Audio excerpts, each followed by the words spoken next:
చిన్నారి చిట్టి కథలు. పిల్లలు, మీకు ఒక కథ చెప్పనా?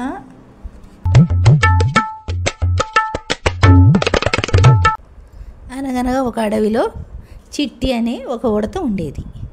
దానికి అదే అడవి చివరిలో ఒక చెట్టు మీద ఉండే ఇంకో చిన్న ఉడతకు మంచి స్నేహం కుదిరింది.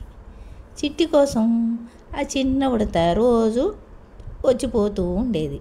ఒకరోజు చిన్ని, నువ్వు ఉండే చెట్టు దగ్గర జామ పండ్లు ఎంత తీయగా ఉన్నాయో, నేనుండే దగ్గర జామ పండ్లు చేదుగా ఉంటాయి, అసలు తినాలనిపించదు, అందుకే రోజు ఇక్కడికి నీ దగ్గరికి వస్తున్నాను చిట్టి అంది.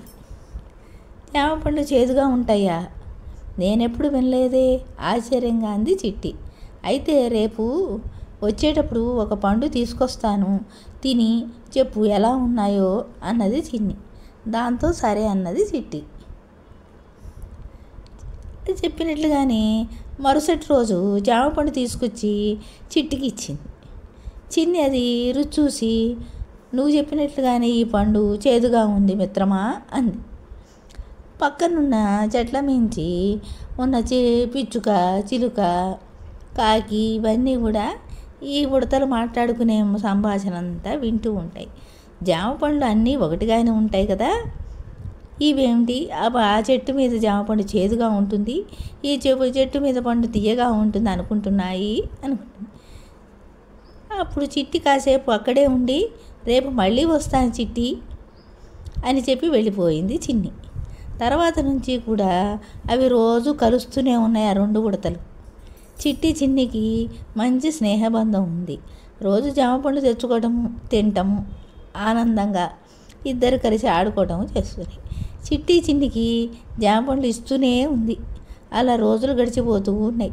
చిట్టి చిన్నిని మొదటి నుంచి గమనిస్తూ ఒక కోయిల, కాకి, పిచ్చుక గమనిస్తూ ఉంటాయి. ఒకరోజు వాడి దగ్గరికి వెళ్ళి, మిమ్మల్ని చూస్తే అసలు ఎంత ఆనందంగా ఉందో అంటుంది కాకి.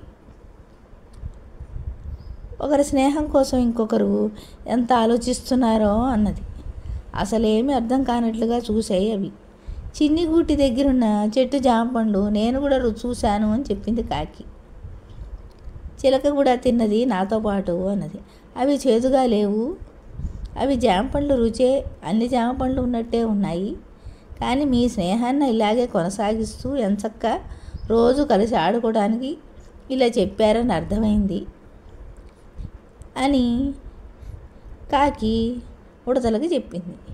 ఏ బంధంలోనైనా రెండు వైపుల నుంచి ప్రయత్నాలు ఉంటే ఎప్పుడు సంతోషంగా ఉండొచ్చు.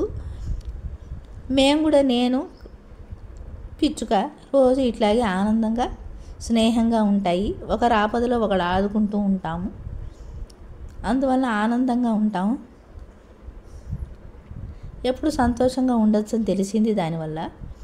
ఆ మాటలు విని నవ్వుతూ, అప్పుడు మేమిద్దరం మంచి స్నేహితులము, నేను ఆ చిన్న ఉడత ఇద్దరం కలిసి కూడా ఇట్లాగే ఉంటాము, మా ఇద్దరికి తెలుసు పండ్ల యొక్క రుచి, కానీ స్నేహం కోసం మేమిద్దరం ఇట్లా మాట్లాడుకున్నాం అంతే అని చెబుతాయి ఆ ఉడతలు రెండు. దీన్ని బట్టి పిల్లలు, మీరందరూ కూడా ఒకళ్ళతో ఒకళ్ళు ఎప్పుడు స్నేహంగా ఉండాలి, ఈ ఉడతల్లాగా కలిసిమెలిసి ఉండాలి. అప్పుడు ఏదైనా ఆపద వచ్చినా ఒకరికొకరు తోడుగా ఉంటారు.